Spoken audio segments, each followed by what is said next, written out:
صدق اللہ العظیم۔ حضرات عزیز وقار،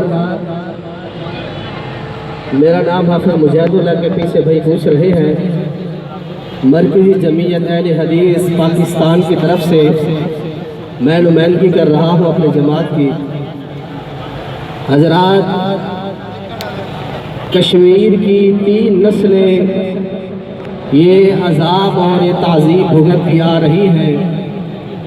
حضرات، ہمارے قائدین نے اعلان کیا تھا اور ہم بھی کرتے ہیں کہ حضرات جذبہ جہاد سے یہ مسئلہ بالکل حل ہونے والا نہیں، روح جہاد کے بغیر یہ مسئلہ حل نہیں ہو سکتا۔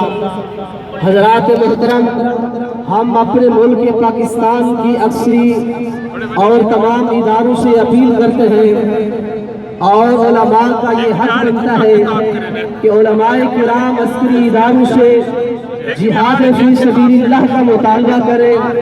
حضرات، ہم یہاں یہ پیغام دینے کے لیے آئے ہیں، اے ملک پاکستان کی جغرافی اور عسکری اداروں کے پاسبانوں، علماء حق، علماء دین ہر وقت سر بکفر سر بلند رہتے ہیں۔ حضرات، ملک پاکستان یا دنیا کے جس اسلامی خطے پر جب بھی کوئی کڑا وقت آیا، مسلح اور منبر و محراب کے اصل وارث جان نشینوں